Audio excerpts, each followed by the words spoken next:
in the Big Ten, but they got their revenge with a come-from-behind win in the Big Ten championship. Two teams that came over from the Pac-12. Kiki Rice running the show, and just under 20 points per game, which was second to Juju Watkins in the Big Ten. And when Lauren Betts gets it there, you might as well just start going down the other end of the floor. And good patience by Kiki Rice to wait until Betts got in position, and then you see the impact. Leader of this team, second chance. Walu got it knocked away.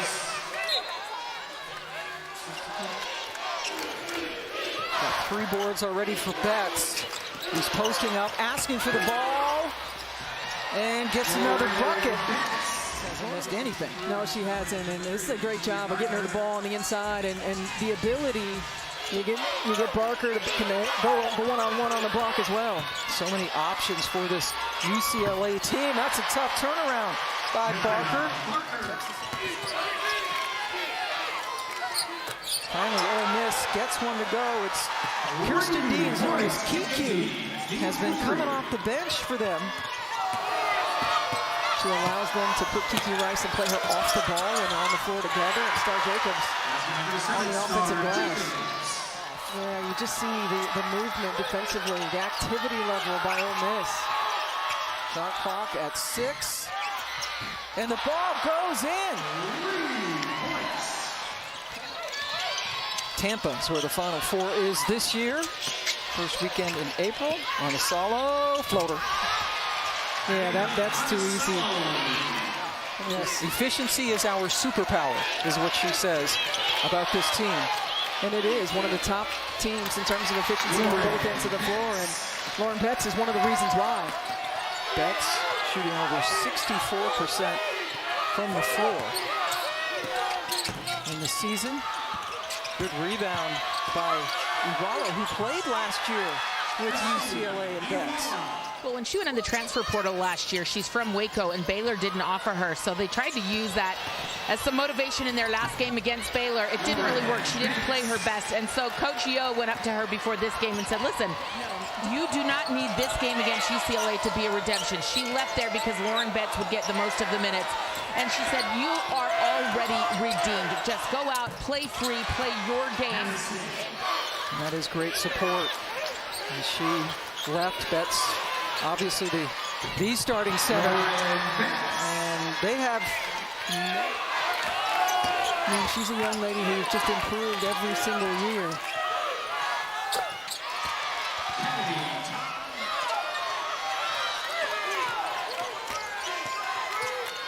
Sadler, a little bit of daylight over Rice, and she puts it in off glass. 3 #1 seeds, all of them thought they should have been higher. But Dawn Staley came on our show and talked about why she thought they were disrespected. They had a hard schedule, 13 quad 1 wins.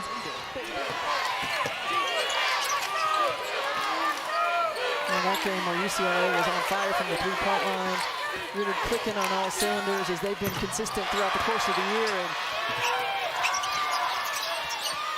Betts right back to Hawkes for the bucket. yeah, I don't know if that's the shot that Coach Yo wants. You know, she talked to us as we see the rebounding rates right there. She talked to us about, look, if we want to get out in transition and get a layup, if we don't have a layup, we got to make them work on defense. Betts able to roll one in.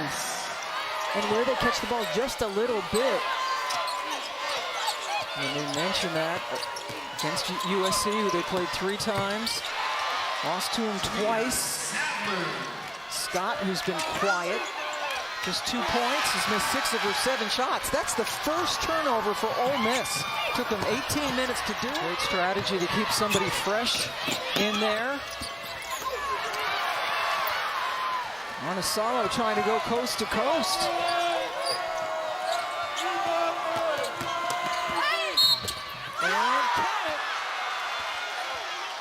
KK Dean's doing what she has done the last several games, and that's getting LSU already punching its ticket into the Elite 8 to play the winner of this game in a couple of days. Betts still hasn't missed.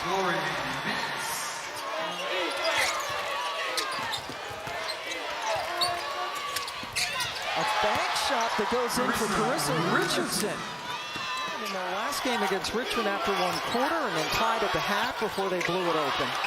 But this Ole Miss defense won't stop. 1-point game. And really bodying her all the way down to the block.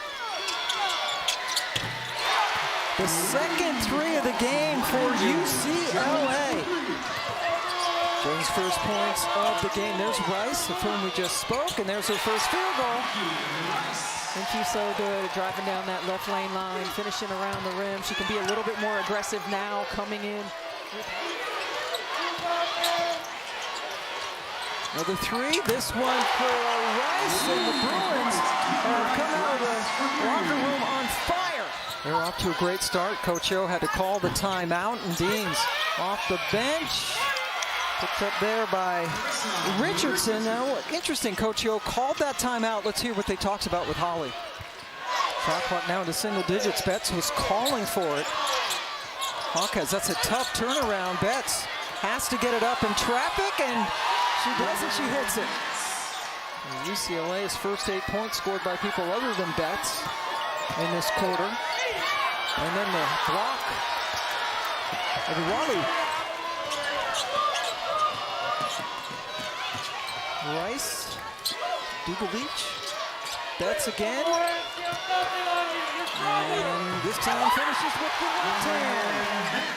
She's able to withstand the contact and still maintain an incredible efficiency. Sadler with the basket.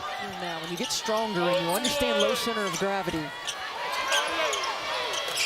Another three, their third of the quarter. That's London Jones with her second. Shooting Barker inside to Betts. Goodbye.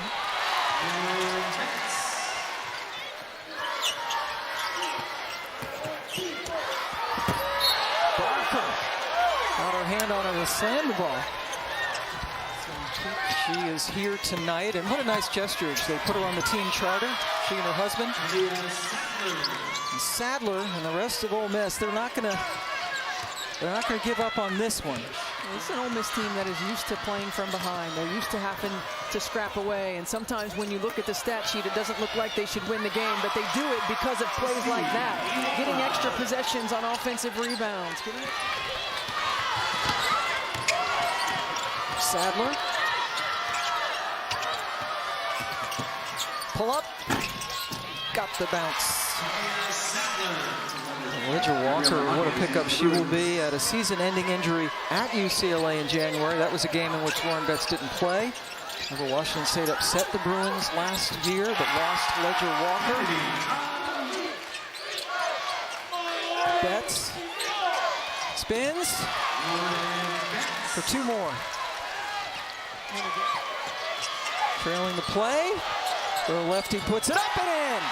London Jones, defense on one end and offense on the other. Yeah, rewarding her for the hustle play. From a double-double. Remember, Betts has 3 fouls and still went after it and got the block. Dugalich, a little bit wide left, and Ole Miss, if they hurry, can get a decent shot off. Todd Williams, spinning and hitting. Kennedy Todd Williams, the veteran, going coast to coast. Inside to Betts. One stop. Yeah, she just really does work for her position. She talked about her growth in leadership and understanding the game. Great cut. Hawkes streaking down the baseline for her second basket. Shot clock now at 7 as Betts comes out to set the screen, and Rice goes all the way down the lane.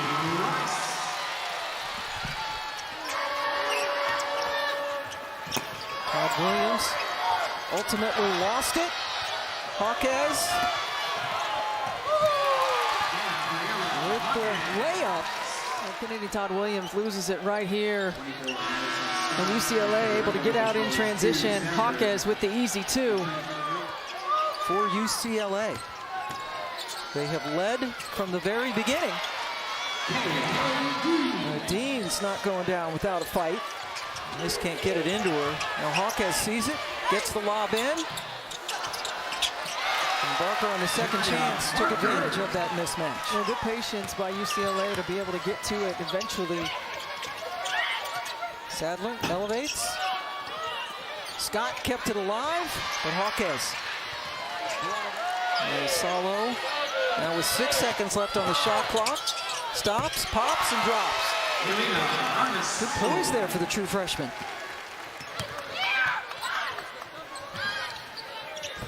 The answer, the three-pointer for Kennedy Todd Williams. Trying to use up some of that clock, but now they got to go.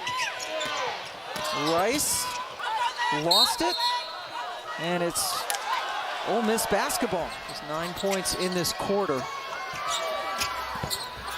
Make it 11, Jacobs. Basketball star, Jacobs. Hawkes gets it into Betts, who turns and scores with her left hand. And Pam, that's Hawkes making that pass from the logo, right? From the logo, because they're tight on the perimeter and because Lauren Betts does such a good job of showing her numbers, they're able to make those long passes. If you're Ole Miss, though, you got to have a little bit more ball pressure. It can't be that easy. Away.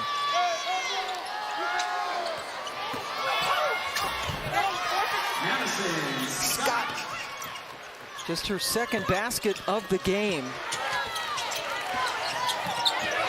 Rice gathered the ball, and Lauren Betts has 31 points.